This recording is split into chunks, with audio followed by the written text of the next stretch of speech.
चित्रा और श्वेता दोनों सगी बहनें हैं। दोनों दिखने में एक से, दोनों के लंबे बाल, दोनों की लंबाई भी एक बराबर, कद काठी भी समान, पर अंतर बस इतना था कि दोनों का रंग एक समान नहीं था। एक गोरी तो एक काली थी, पर दोनों बहनों के बीच प्यार बहुत था। इस काले गोरी का भेद उनके मन में बिल्कुल भी न था। चित्रा अपने गोरे रंग के कारण देखने में रूपवान थी, पर श्वेता अपने काले रंग के कारण कुछ खास नहीं दिखती थी। पर कभी उसके माँ बाप ने श्वेता को उसके काले रंग पर उसका मजाक नहीं बनाया था और न ही उसका तिरस्कार किया।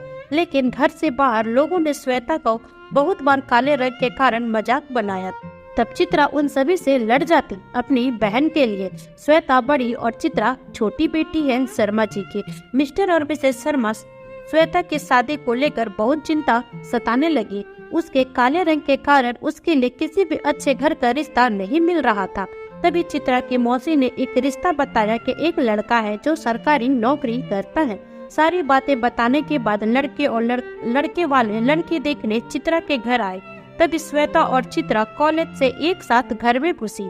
चित्रा को देखकर लड़के वालों को लगा कि यही उनकी बड़ी बेटी है और उन्होंने तुरंत शादी के लिए हाँ कर दी। तो मिस्टर शर्मा ने अपनी बड़ी बेटी श्वेता से उन्हें मिलाया और बताया कि यह उनकी बड़ी बेटी श्वेता है और वो इसकी शादी की बात कर रहे हैं। तब लड़के वालों ने कहा, पर हमें तो आपकी छोटी बेटी पसंद है, हम उससे ही अपने घर की बहू बनाएंगे। उसका और मेरे बेटे प्रकाश की जोड़ी बहुत अच्छी लगेगी।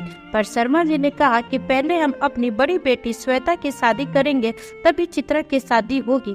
तब प्रकाश की मां ने शर्मा जी के सामने कहा कि मेरा दूसरा बेटा प्रवीण भी देखने में थोड़ा मलिन रंग का है और उसका और श्वेता की जोड़ी अच्छी लगेगी। आपको आपत्ति न हो तो मेरे बड़े बेटे से चित्रा और छोटे बेटे प्रवीण से श्वेता की शादी कर दीजिए। दोनों बहनें देवरानी जेठानीपन एक साथ थी, एक ही घर में रहेंगी। शर्मा जी को यह प्रस्ताव सही लगा कि एक साथ दोनों बेटियां एक ही घर में जाएंगे। श्वेता की शादी की समस्या आ रही थी। चित्रा के बहाने ही इसकी शादी भी अच्छे बड़े घर में। छोटे बेटे परवीन के बारे में बिना पूछताछ किए शर्मा जी ने अपनी छोटी बेटी की शादी तय कर दी। बड़ी धूमधाम और गाने बजाने के साथ चित्रा और श्वेता की शादी कर दी। चित्रा कि प्रकाश और श्वेता के परवीन के साथ सभी रस्मों रिवाज के साथ शादी हो गई। मिस्टर और मिसेस शर्मा बहुत खुश थे और इधर जब दोनों बहनें अपने ससुराल पहुंची तो यह नजारा कुछ और ही था। चित्रा और श्वेता की सास गिरगिट की तरह अपना रंग बदल लिया। उन्होंने चित्रा का गृह प्रवेश बड़ी प्यार के साथ किया और श्वेता का बिना मन का गृह प्रवेश किया। घर में मौजूद रिश्तेदारों ने दोनों बहनों के रंग को लेकर बातें बनाना शुरू कर दिया। कुछ ने तो कहा कि मैं ना अपने अच्छी गुणी संस्कारी बेटे के लिए सुंदर गोरी लड़की लाई है और अपने बेकार आवारा बदतमीज बेटे परवीन के लिए काली लड़की।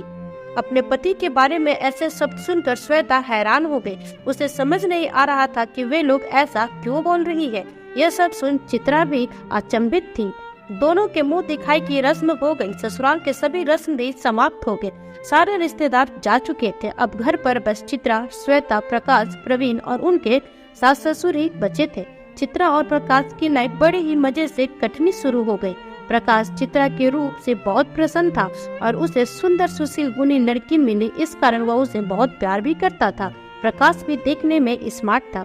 दोनों की जोड़ी एक साथ बहुत अच्छी लगती, पर उसके विपरीत श्वेता और परवीन की जोड़ी देखने में कुछ ठीक ठाक ही लगती थी। दोनों का शादीशुदा जीवन भी अच्छी तरह नहीं चल रहा था।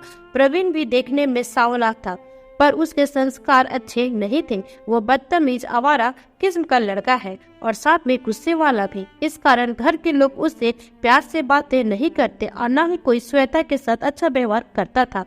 चित्रा और प्रकाश कुछ दिन बाद अपने हनीमून के लिए शिमला चले गए, पर प्रवीण और श्वेता कहीं नहीं गए। चित्रा अपने पति के साथ इतनी खुश थी कि अपनी खुशी के आगे वो अपनी बहन के दुख को भूल गई और खुशी खुशी प्रकाश के साथ हनीमून के लिए चली गई और यह श्वेता घर पर रह गई। श्वेता दिन भर घर का काम करती, सास के ताने सहती, ऊपर से पति के अत्याचार भी। श्वेता को लगने लगा कि उसने यह शादी करके बहुत बड़ी गलती कर दी। अब पछता कर भी क्या कर सकते हैं। उसने प्रवीण को सुधारने की बहुत कोशिश की, पर प्रवीण हमेशा उसे ताने मारता और कहता कि तुम्हारी पूरी बहन को इस घर की बहू बनाने के लिए मेरी माँ ने तुझे मेरे गले बांध दिया है।